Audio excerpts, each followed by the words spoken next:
दोस्तों, जब भी आप कोई प्रोजेक्ट शुरू करते हैं तो कई सारी तकलीफें बीच में आती ही आती है। और बड़ी बात यह है कि जब कोई प्रोजेक्ट आप पहली बार शुरू करते हैं तब तो इसको लेकर कई सारी प्रॉब्लम्स आती है, क्योंकि आपको नए प्रोजेक्ट शुरू करने के लिए पहले एक पूरा इकोसिस्टम डेवलप करना होता है जो कि आपके पास नहीं है। लेकिन कोशिश ये की जाती है कि जो सारी चीज़ें आउटसोर्स की जा सकती है उन्हें आउटसोर्स किया जाए, ताकि इकोसिस्टम को डेवलप करने में ज़्यादा तकलीफें न जाए।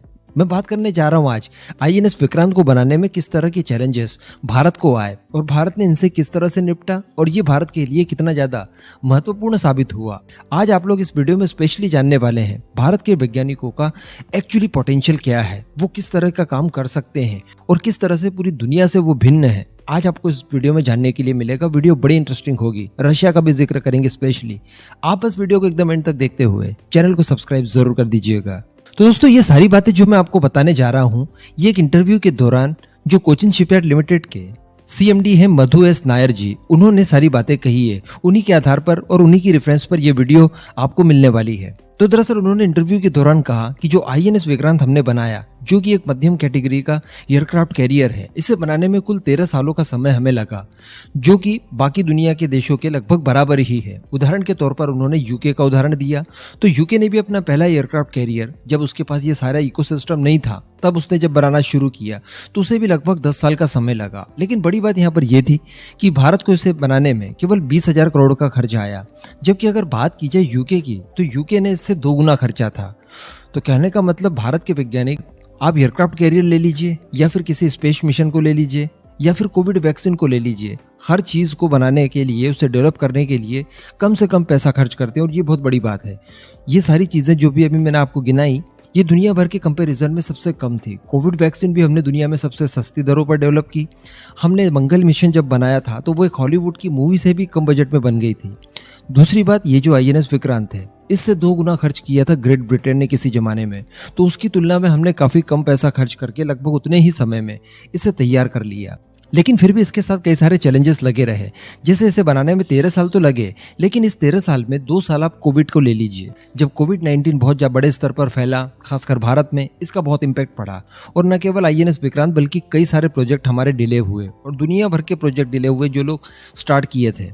तो कहने का मतलब पूरी सप्लाई चेन बंद हो चुकी थी। किसी तरह का इंपोर्ट एक्सपोर्ट पॉसिबल उस समय नहीं था, क्योंकि दुनिया भर में लॉकडाउन चल रहा था। इस वजह से 2 साल आपको वो काउंट करने होंगे। तो एक्चुअली डेवलपमेंट के लिए जो समय लगा वो 11 साल ही होगा, लेकिन फिर भी इसे काफ़ी कम समय में बना लिया गया।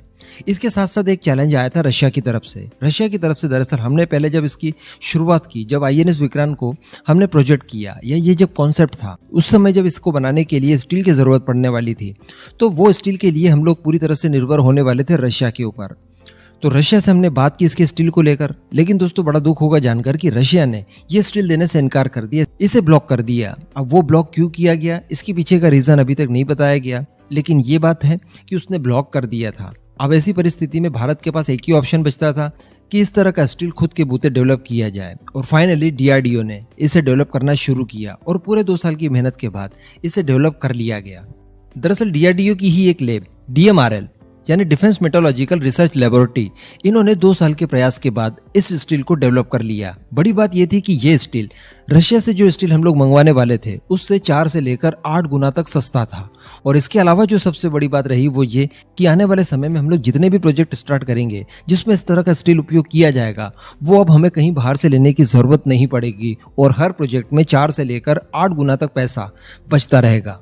दरअसल आपके शिप को समुद्री खारे पानी में रहना पड़ता है और वो भी कई सालों तक। तो इसको बनाने के लिए जो स्टील उपयोग किया जाता है वो भी स्पेशल क्वालिटी वाला होना चाहिए। हर कोई स्टील आप इसके लिए इस्तेमाल नहीं कर सकते।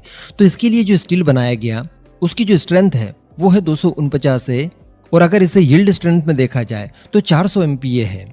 इसी के साथ साथ जो दूसरा वेरिएंट बनाया गया वो 449B था और इसकी यील्ड स्ट्रेंथ अगर देखी जाए तो वो 600 MPa है। और अब तक इसी स्टील की 30,000 मीट्रिक टन आपूर्ति की गई थी कोचिन शिपयार्ड लिमिटेड को, तब जाकर हमारा आईएनएस विक्रांत बना। और आज देखिए दोस्तों, हम लोग ऐसी पोजीशन पर पहुंच चुके हैं कि अगर हमें इसकी कार्बन कॉपी बनानी हो, ये जैसा आईएनएस विक्रांत है, ठीक इसी तरह का कोई दूसरा शिप बनाना हो, तो केवल अगले 5 सालों में हम लोग उसे तैयार कर सकते हैं। इवन हमारे पास क्षमता इस समय ऐसी आ चुकी है कि अमेरिकन नेवी द्वारा इस्तेमाल किए जाने वाले एयरक्राफ्ट कैरियर की तरह भी हम लोग एक नया एयरक्राफ्ट कैरियर इसी इकोसिस्टम के साथ बना सकते हैं।